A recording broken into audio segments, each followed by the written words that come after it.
No próximo capítulo da novela Dona de Mim, o clima na Boaz vai ferver. Samuel não consegue esconder o incômodo quando Sofia anuncia que deseja morar com Léo. A jovem insiste na ideia, mas o rapaz perde o controle e reage com fúria, deixando claro que não aceita a decisão da irmã. Enquanto isso, Jaques aproveita a situação para se aproximar. Ele contrata Jerusa como babá de Sofia, tentando conquistar a confiança da menina e mostrar força dentro da família. Já Rosa enfrenta um turbilhão silencioso. Entristecida com o avanço de sua doença, a matriarca tenta se manter firme diante de todos, mas os olhares perdidos e os silêncios prolongados revelam sua fragilidade. Para complicar ainda mais, Jaques a pressiona em busca de informações sobre sua saúde, usando cada detalhe como arma para manipular o destino da família. Desgastada, Rosa encontra em Vivian um porto seguro, reunindo-se com ela para buscar apoio emocional. Antes de continuar, clique no botão de gostei, se inscreva no canal e comente de qual cidade você assiste a novela. Enquanto isso, os corredores do hospital se tornam palco de novas tensões. Danilo se mostra solidário com Nina após o acidente de Filipa, oferecendo apoio para que a jovem consiga lidar com a dor do momento. Mas o clima esquenta quando Jaques surge de surpresa ao lado de Filipa, causando impacto em Danilo, que não esperava ver o vilão demonstrando tamanha proximidade com a mulher. A cena chama a atenção de Natan, que se sente satisfeito ao perceber que Filipa confia em Jaques. Para ele, essa confiança é sinônimo de estabilidade, ainda que os demais desconfiem das verdadeiras intenções do empresário. Enquanto isso, na fábrica, Ayla percebe o peso dos desentendimentos entre Samuel e Davi. Cansada de ver o clima de rivalidade interferindo nos negócios e na convivência, ela decide agir. Com toda sua sensibilidade, tenta aproximar os dois, pedindo que deixem de lado o orgulho e as mágoas. Porém, a resistência de ambos deixa claro que a reconciliação não será nada fácil. Em paralelo, Jaques não perde a chance de ironizar Samuel, atacando sua forma de conduzir a Boaz e até mesmo sua vida pessoal. O tom ácido das provocações deixa a tensão no ar, e Samuel, apesar de tentar manter a calma, não consegue esconder o quanto é afetado pelas palavras do tio. Abel encara Jaques em retorno misterioso e o confronta pelo crime que tirou sua vida. A tensão vai subir de forma quase insuportável quando Jaques começar a ter noites atormentadas, perseguidas por visões do irmão morto. O vilão tentará manter a frieza, mas a culpa virá como uma correnteza, levando embora sua máscara de cinismo. Ele despertará no meio da noite, suado, ouvindo ecos distantes de uma festa. Risadas, taças tilintando, passos em madeira. Levantará atordoado, caminhando pela mansão silenciosa. O som parecerá vir de um salão que ele mesmo sabe estar vazio. Ao abrir a porta, encontrará uma sala iluminada por candelabros que nunca existiram ali. Cortinas balançarão sem vento, um piano dedilhará sozinho notas melancólicas. E no centro, Abel. Não vestido em trajes de gala, não como um fantasma enfeitado, mas de forma simples, como o irmão que sempre foi. A normalidade da visão tornará o delírio ainda mais terrível. Você? Murmurará Jaques, a voz falhando. Eu mesmo, responderá Abel, com um sorriso enigmático, quase irônico. O silêncio pesará como chumbo antes que Abel comece a recitar com a voz grave. Morri, e a terra, a mãe comum, o brilho, destes meus olhos apagou. Assim, Tântalo, aos reais convivas, num festim, serviu as carnes do seu próprio filho.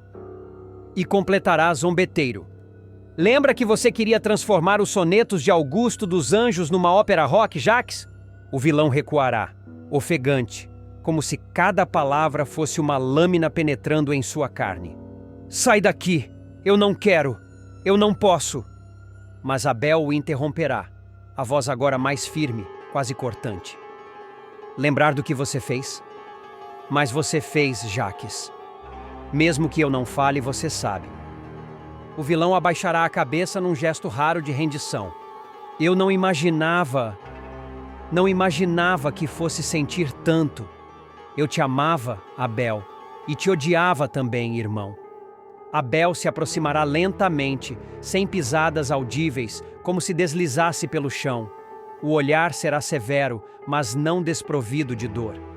Na mitologia egípcia, Seth era o deus do caos.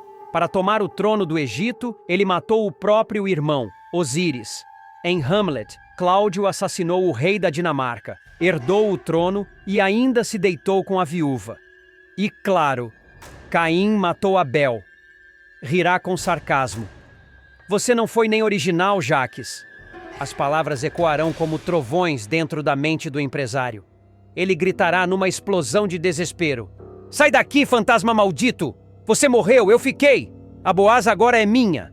Mas Abel não se abalará. Com um meio sorriso, inclinará o rosto e questionará. Será mesmo que é sua, Jaques? Tem certeza? O vilão gritará novamente quase como uma criança acuada. Você está morto! Morto! O fantasma avançará mais um passo, a sombra crescendo sobre o irmão. Nada é realmente seu, Jaques. Nem a Boaz, nem esta casa, nem Filipa. Nesse momento a cena será abruptamente cortada. Jaques acordará com um salto, os olhos arregalados, o corpo molhado de suor frio. Jaques? Perguntará Filipa, a voz embargada. Você está bem? Ele olhará para todos os lados, como se ainda procurasse a figura do irmão. Ofegante, levará as mãos ao rosto, tentando recuperar o ar. Eu só tive um pesadelo, responderá, mas sua voz trairá o medo. O reflexo no vidro mostrará apenas a si mesmo, mas por um instante ele terá a impressão de ver o sorriso de Abel refletido atrás de si. A cada noite, o retorno misterioso do irmão será mais forte, mais sufocante, mais impossível de ignorar. O vilão sentirá que sua sanidade está sendo corroída, que sua vitória tem gosto de veneno. E o nome de Abel ecoará em sua mente como um julgamento eterno. Lembrar do que você fez? Jaques, já desperto, ficará imóvel diante da janela, com a respiração entrecortada. O reflexo no vidro lhe devolverá um rosto cansado, devastado, mas atrás dele, por um segundo, surgirá outra sombra.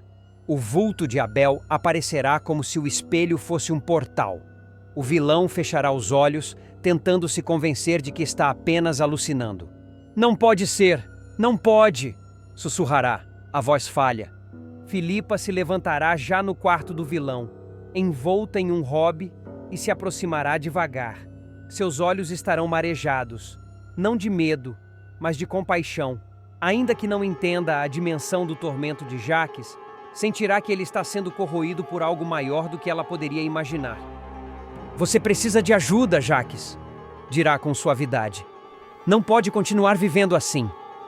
Ele girará o corpo furioso, como se as palavras dela fossem mais uma acusação. Eu não preciso de nada, gritará. Quem morreu foi ele, não eu. Quem ficou com tudo fui eu.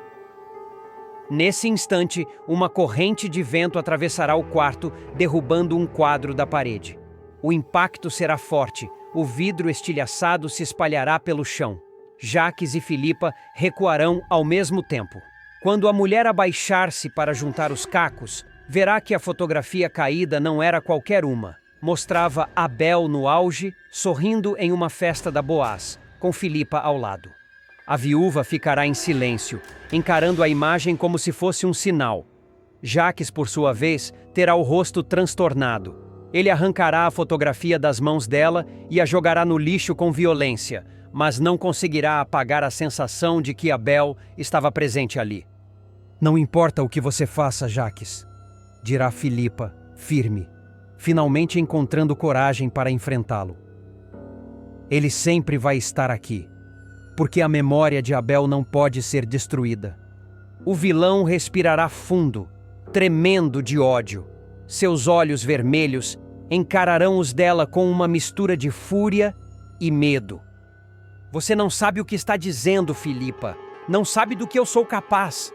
Mas assim que ele terminar de falar, o som de um piano começará a ecoar novamente pela casa.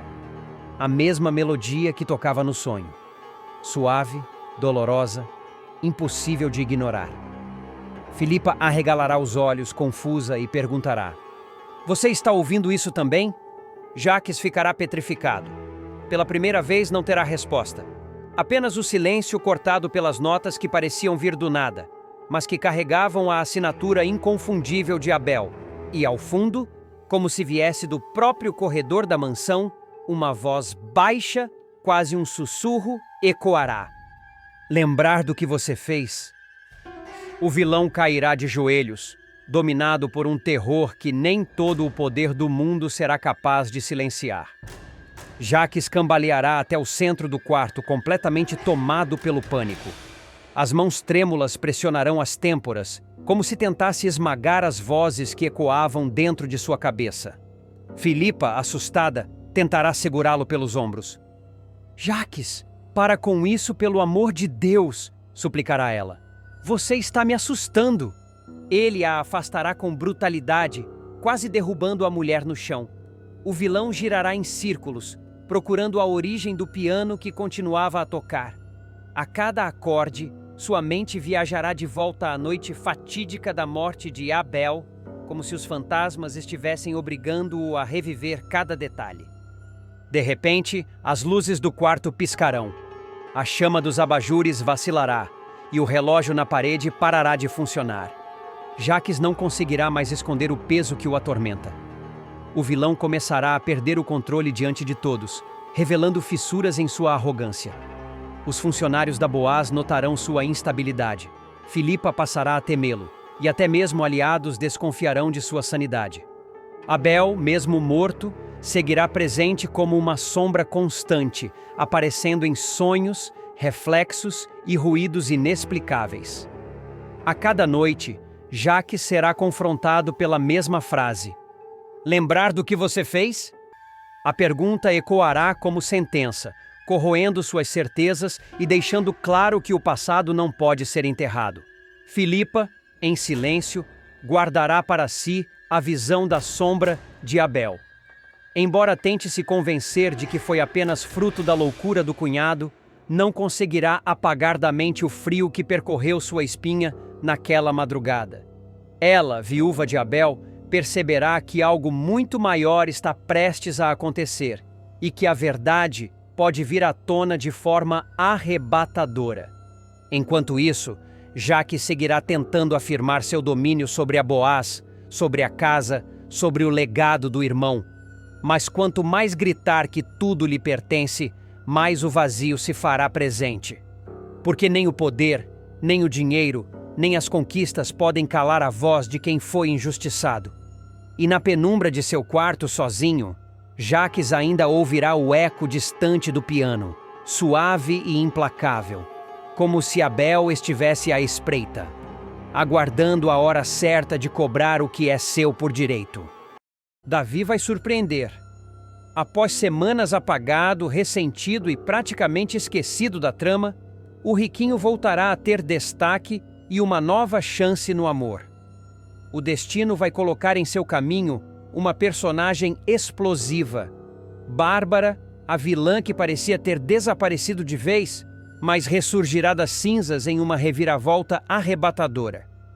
Ele, que passou boa parte da novela remoendo o fim de seu namoro com Léo, mergulhado no ciúme e na frustração por ver Samuel se aproximar cada vez mais da babá, não conseguiu impedir que o romance florescesse entre os dois. Cansado de ser espectador da própria vida, Davi finalmente reacenderá seu espírito conquistador e se jogará de vez em uma nova paixão. E essa paixão não será por qualquer uma. Bárbara voltará cheia de marra, sedução e mistério. Depois de meses afastada, a lutadora desembarcará de forma inusitada, deportada dos Estados Unidos, após se envolver em confusão durante o período em que integrava uma equipe de atletas internacionais. De volta ao Brasil, sem muito glamour e com a ficha marcada, a vilã decidirá retomar as aulas de kickboxing no Galpão de São Cristóvão, seu antigo reduto de treinos. É justamente nesse cenário que o reencontro com Davi acontecerá. O riquinho aparecerá no espaço com a desculpa de conhecer melhor os equipamentos, mas na verdade curioso pela fama da moça. Bárbara, com seu jeito imponente, logo chamará sua atenção. O clima de provocação surgirá de imediato, mas a reviravolta ficará ainda mais saborosa quando ambos se derem conta de que estão presos. A porta do galpão estará travada. Presos ali, Davi e Bárbara começarão uma conversa cheia de provocações. Ele, sempre com seu jeito galanteador, tentará impressioná-la com piadinhas, enquanto a lutadora se mostrará mais preocupada em sair dali o quanto antes. Entre olhares desconfiados e frases cortantes, nascerá uma tensão irresistível. Em meio às tentativas de abrir a porta, os dois se aproximarão fisicamente. O esforço conjunto acabará em trapalhada. A porta cederá de repente e os dois cairão embolados no chão, com Davi por cima dela. O clima ficará evidente. O playboy tentará roubar um beijo, mas Bárbara, fiel ao seu temperamento forte, o empurrará de imediato. Davi, no entanto, não desistirá. Encantado com a beleza e a energia selvagem da vilã, começará a investir pesado. Diferente das mocinhas que costumava cortejar, Bárbara se mostrará imprevisível, ora dando sinais de interesse, ora o tratando com frieza. Essa oscilação deixará o galã ainda mais fascinado. Mas a volta de Bárbara não mexerá apenas com o coração de Davi. Ela também balançará outros homens da trama. Logo nos primeiros dias de sua volta, a lutadora conhecerá Rian em uma festa. Entre um drink e outro, os dois acabarão se beijando. Não por romance, mas por provocação. Bárbara usará Rian apenas como peça em seu jogo de ciúmes contra Marlon e Cami, reacendendo feridas antigas. Mesmo sabendo que está sendo manipulada, Rian cederá aos encantos da moça, disposto a tirar proveito da situação. Marlon, ao ver a cena, ficará transtornado, mas decidirá não se envolver novamente com Bárbara, deixando claro que não pretende reatar. A vilã, contudo, não se dará por vencida. Determinada, ela intensificará sua perseguição, dando em cima do rapaz em toda oportunidade possível. Numa noite solitária no galpão, Bárbara finalmente conseguirá beijar Marlon outra vez. Ele corresponderá por um instante, mas logo se afastará, reforçando que não quer mais nada com ela. A cena será presenciada por uma personagem inesperada, prometendo gerar fofoca e intriga nos próximos capítulos. Enquanto isso, Davi continuará investindo pesado em Bárbara. Sempre presente em seus treinos e aulas, ele arranjará desculpas para se aproximar. Levará flores, aparecerá com presentes esportivos caros e até tentará impressionar, mostrando disposição para aprender técnicas de luta, mesmo sendo desastrado. O contraste entre o riquinho mimado e a lutadora disciplinada arrancará risadas e comentários irônicos da vilã. A cada encontro, a tensão sexual aumentará. Bárbara, apesar de relutar, começará a se divertir com o jogo de sedução.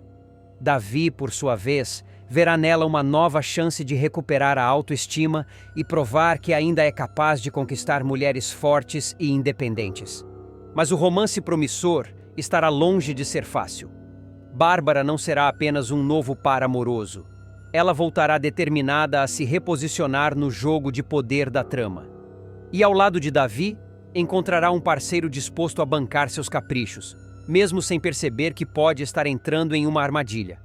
O envolvimento de Davi e Bárbara não passará despercebido.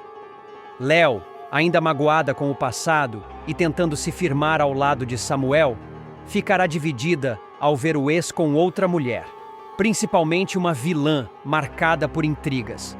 Samuel, por sua vez, não perderá a chance de cutucar o rival, insinuando que Davi está se afundando novamente ao cair em tentação. A volta de Bárbara também mexerá com outras mulheres do bairro, que verão nela uma ameaça, tanto por sua beleza quanto por sua língua afiada. Stephanie, Yara e até Pam comentarão sobre os boatos, aumentando ainda mais a tensão dentro da comunidade. Bárbara vai mostrar que não voltou apenas para dar aulas e se meter em romances passageiros. A vilã vai querer recuperar espaço, poder e influência, e vai usar Davi como trampolim para isso.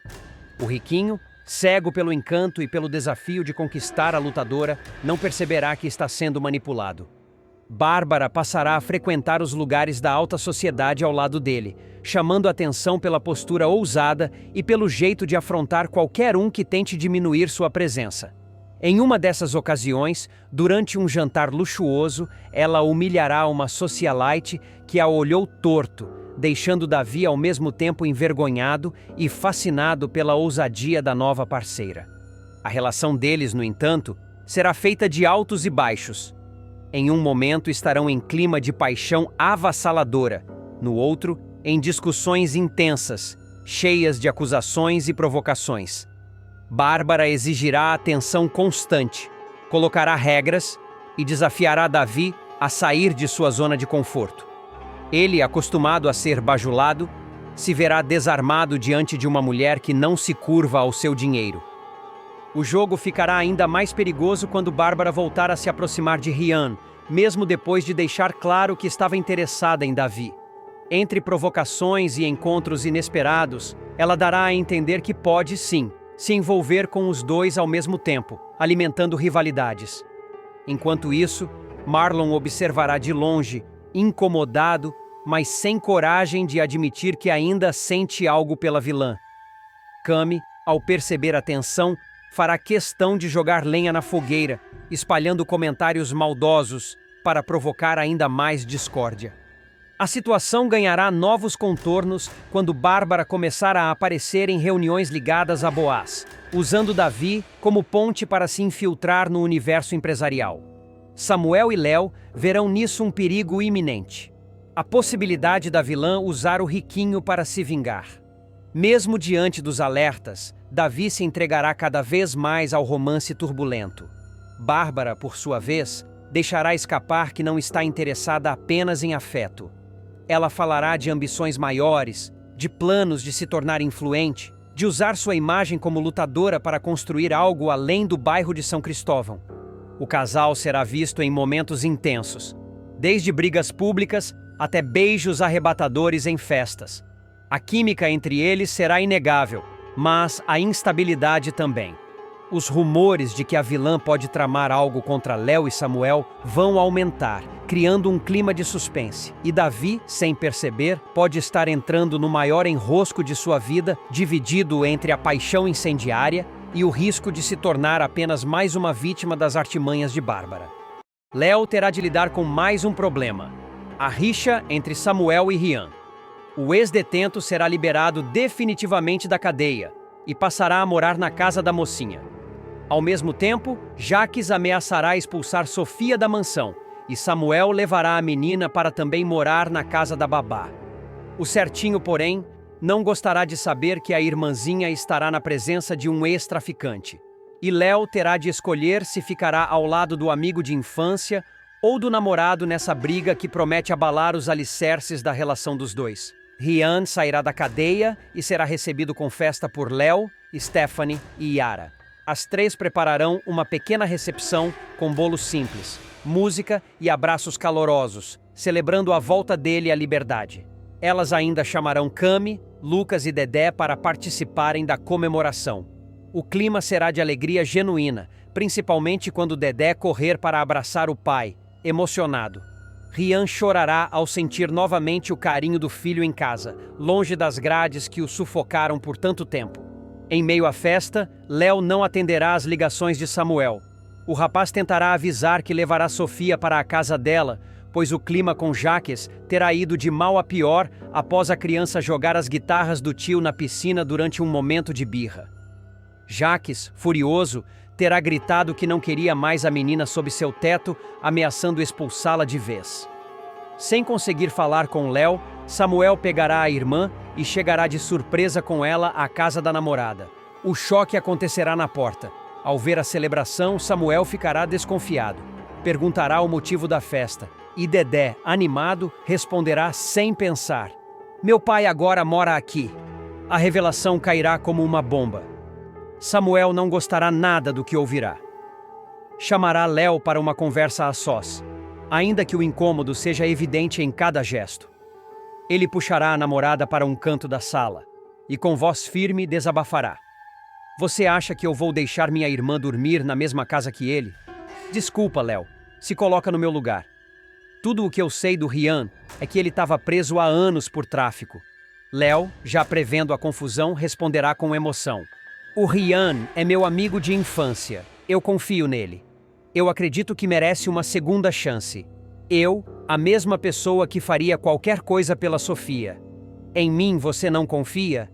Samuel tentará se explicar. Se eu não confiasse, não estava aqui. Não é sobre isso, só que não vou conseguir ficar tranquilo. A mocinha, indignada, rebaterá. Você sabe que isso tem nome. O clima ficará pesado, mas antes que continuem a discussão, Sofia e Dedé chamarão os dois para brincar. Samuel, desconfortável, resolverá levar a irmã para a casa de Ayla, provisoriamente. A grávida, no entanto, enfrentará complicações na gestação e terá de ficar em repouso absoluto. Com isso, a situação de Sofia se tornará ainda mais delicada e Samuel voltará a brigar com Léo por causa do destino da menina, já no capítulo do dia 8 de setembro. A discussão se acirrará. Léo defenderá a ideia de que Sofia ficaria bem em sua casa. Eu já disse que ela pode ficar lá em casa. Eu tô trabalhando no contraturno. Fico com ela de dia e minha avó e minha irmã me ajudam à noite. Deixa eu ver se adivinho. É o Rian, né?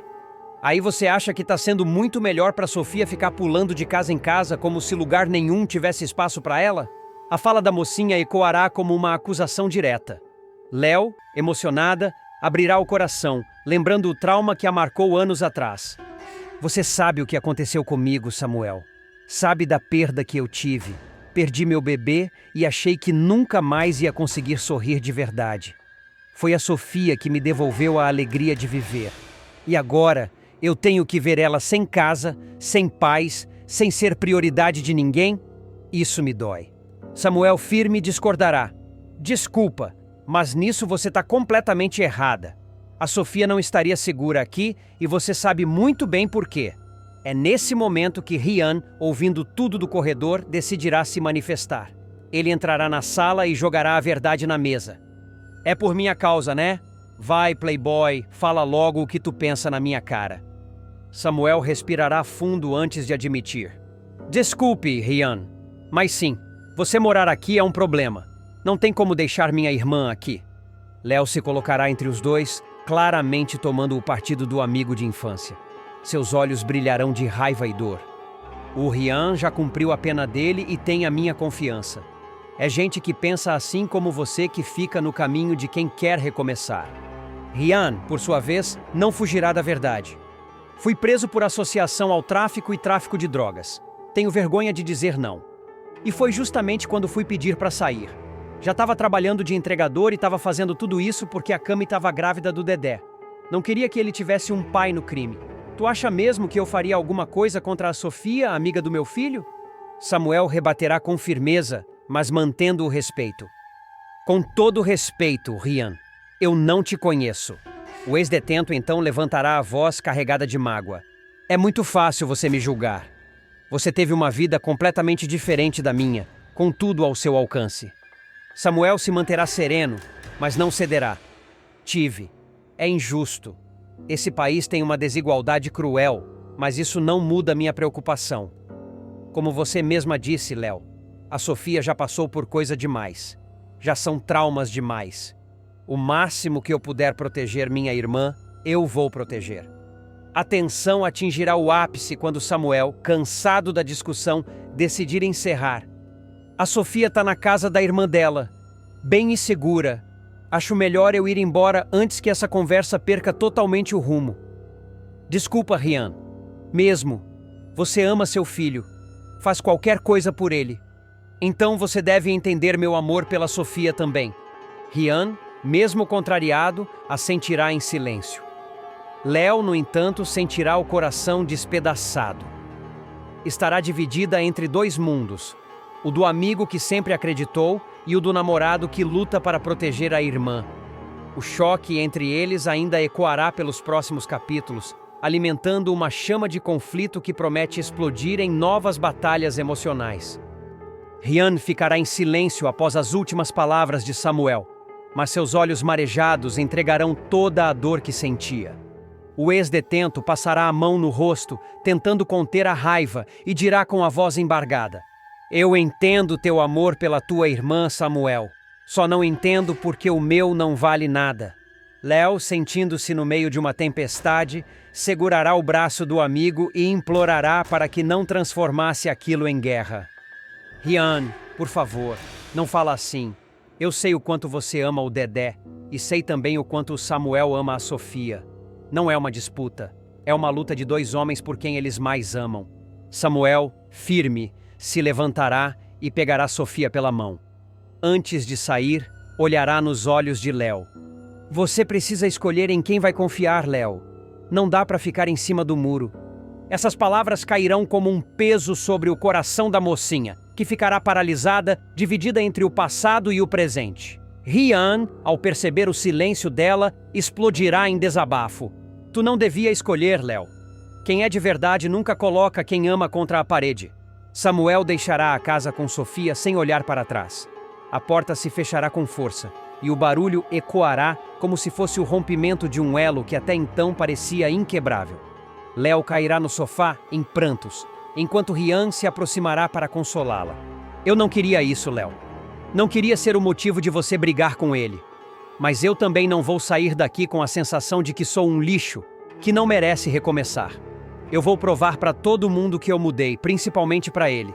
Prometerá Rian, abraçando a amiga. Na rua, Samuel andará apressado com Sofia ao lado.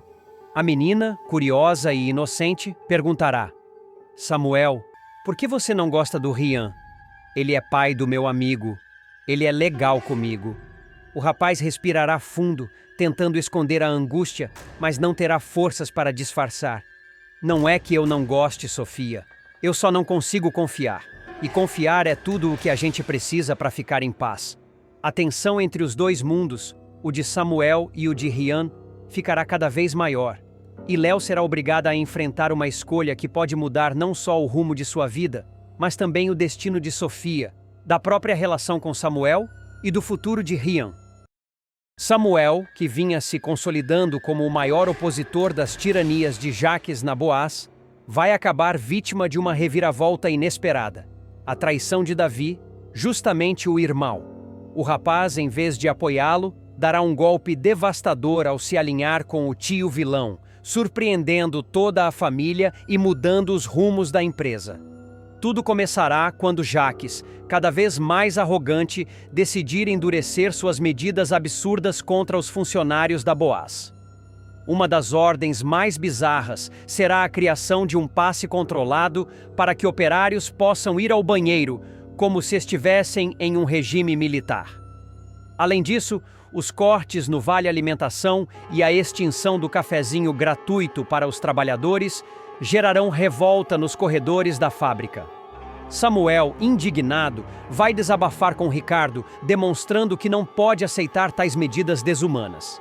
Isso é desrespeito, é humilhação.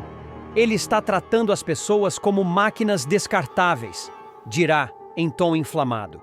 Filipa, que assiste preocupada à escalada de conflitos, aconselhará: Samuel, marque uma reunião do conselho. Só assim vocês podem votar contra essas loucuras. Não adianta se desgastar discutindo com Jacques no grito. Enfrente ele dentro das regras da empresa. Convencido, Samuel convocará a reunião extraordinária da diretoria. Ali estarão presentes Jacques, Ayla, Ricardo, Filipa e, claro, Davi, que será peça-chave no jogo.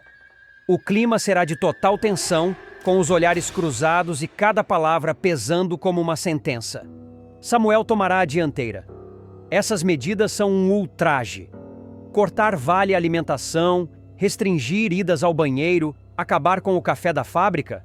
Isso não é gestão, é tortura. Não podemos permitir que a Boaz vire um campo de concentração. Jacques, debochado, retrucará: o que você chama de tortura, eu chamo de visão administrativa.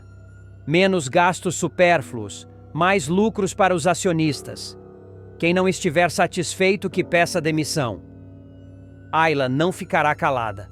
Lucro às custas da dignidade humana não é administração, é tirania. Eu voto contra todas essas medidas. Não posso compactuar com esse tipo de exploração.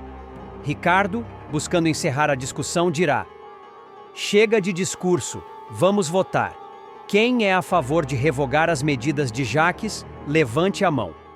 Samuel e Aila, convictos, levantarão a mão. Ricardo, com olhar sério, seguirá o protocolo. Jaques e eu somos a favor de manter. 2-2. Falta o voto de Davi. Todos se voltarão para ele, que até então permanecera em silêncio, apenas observando.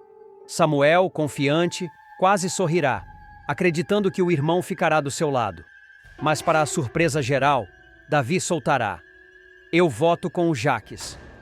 O choque será imediato. Samuel ficará boquiaberto, incapaz de acreditar no que ouviu. Você só pode estar brincando, Davi. Depois de tudo o que conversamos, dirá com a voz embargada. Davi, frio, responderá. Não é brincadeira, Samuel.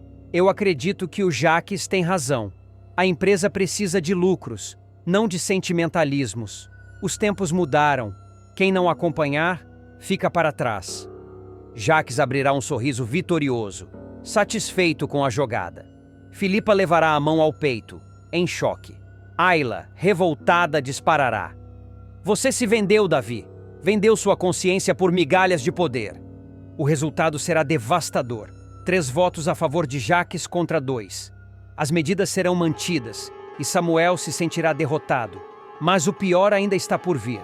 Depois da reunião, Samuel tentará conversar com o irmão. Davi, o que aconteceu com você? Eu achei que estivéssemos do mesmo lado. Achei que você fosse diferente. Davi, com um olhar gélido, retrucará. Eu cresci, Samuel. Você continua preso a essa ingenuidade de herói. A vida não é um conto de fadas. E se eu tiver que escolher entre ser o perdedor sonhador ou o vencedor pragmático, eu escolho vencer. Samuel, ferido no orgulho, se afastará, mas prometerá que não desistirá. O clima ficará ainda mais pesado quando Jaques, aproveitando a aliança recém-conquistada, entregar a Davi responsabilidades estratégicas dentro da empresa, promovendo-o a um cargo de confiança. A situação sairá do controle durante uma nova reunião de conselho, quando Samuel tentar novamente contestar Jaques. Desta vez, a tensão entre os irmãos explodirá em agressão. Davi, inflamado, acusará Samuel de querer manipular a família contra ele e Jaques. O jovem não suportará mais ser tratado como o ingênuo da história e, tomado pela fúria, partirá para cima do irmão. No calor da discussão, um punhal, que fazia parte de uma decoração no salão da Boaz, em alusão à fundação da empresa, será usado por Davi em um ato impensado. Samuel, ao tentar contê-lo, acabará sendo atingido. O sangue escorrerá no chão e o choque tomará conta de todos os presentes. Filipa gritará desesperada, Jaques fingirá surpresa e Aila correrá para socorrer o rapaz. Ricardo, atônito, ficará sem reação. Samuel, ferido, olhará para Davi com os olhos marejados, sem entender como o irmão pôde chegar a esse ponto. Você me apunhalou, balbuciará, antes de cair ao chão. O choque vai se espalhar pela Boaz quando Samuel, após lutar contra as medidas cruéis de Jaques, acabar vítima de uma punhalada de ninguém menos que Davi, seu próprio irmão. A traição será devastadora e dividirá a família de uma vez por todas. Depois de ser atingido pelo golpe inesperado, Samuel cambaleará para trás, tentando se apoiar na mesa de reuniões. O sangue manchará sua camisa e Aila gritará desesperada. Socorro! Alguém faça alguma coisa! Filipa em prantos. Davi, o que você fez? Meu Deus, é o seu irmão. Davi, ainda com o punhal nas mãos, estará em choque. A expressão dele oscilará entre a fúria e o arrependimento. Mas Jaques não perderá tempo e assumirá o controle da situação. Foi um acidente. Ele se jogou em cima do Davi. Vamos levá-lo para o hospital antes que seja tarde demais. Enquanto Ricardo tenta ligar para a ambulância, Jaques se aproxima de Davi e sussurra ao ouvido. Agora você está amarrado a mim para sempre. Se Samuel sobreviver, será sua palavra contra a dele. E se ele morrer, será o meu segredo e o seu. Bem-vindo ao lado certo. Davi ficará paralisado, sentindo o peso da chantagem do tio. Samuel será levado às pressas para o hospital. Aila, sempre fiel, não soltará sua mão em nenhum momento, enquanto Filipa rezará em silêncio. No caminho, Samuel, enfraquecido, tentará balbuciar: Não, não deixem o Jaques vencer. Não confiem no Davi. Essas palavras pesarão como uma sentença no coração de todos. No hospital, os médicos correrão contra o tempo para estancar a hemorragia. A cirurgia será arriscada e deixará a família em agonia na sala de espera. Enquanto isso, Naboás, Jaques aproveitará a ausência de Samuel para consolidar seu domínio. Ele anunciará à diretoria que Davi será seu braço direito a partir de agora. Meu sobrinho provou que tem coragem e sangue frio. É disso que precisamos para levar a Boaz ao topo. Ricardo, inconformado, enfrentará o vilão. Isso não é coragem, é crime! Você transformou o Davi em um monstro igual a você. Jaques rirá, sarcástico. Chame do que quiser. No fim das contas, quem manda sou eu. Davi, no entanto, não conseguirá esconder o peso da consciência. No quarto, sozinho, ele reviverá a cena da punhalada, vendo o rosto de Samuel no momento em que foi atingido. A lembrança do irmão o acusará noite e dia, mas Jaques o manterá preso por meio de chantagens e promessas de poder. Dias depois, Samuel acordará na cama do hospital. Ainda fraco, mas com os olhos firmes, ele verá Aila ao lado da cama. Você está vivo, graças a Deus, dirá ela, emocionada. Mesmo ferido, Samuel pedirá para não desistirem da luta contra Jaques. Ele deixará claro que pretende voltar a Boaz para retomar o controle e provar que o tio e Davi estão destruindo a empresa e a família. Eles podem ter me derrubado uma vez, mas eu vou me levantar. E quando eu voltar, ninguém vai impedir que a justiça seja feita. Aila segurar-lhe-á a mão com firmeza, mostrando que estará ao lado dele nessa guerra. De um lado, Jaques e Davi, aliados por conveniência, prontos para transformar a Boaz em uma máquina de lucro a qualquer custo. Do outro, Samuel, Aila e Léo, unidos pela justiça e pela memória de Rosa, que sempre sonhou em ver a empresa como um legado de dignidade. A punhalada será apenas o começo de uma guerra sem volta. A partir daí, cada reunião, cada decisão e cada passo dentro da Boaz se transformará em campo de batalha. E no centro dessa guerra, Samuel terá que lutar não apenas contra o tio, mas contra o próprio irmão, agora perdido no labirinto do poder.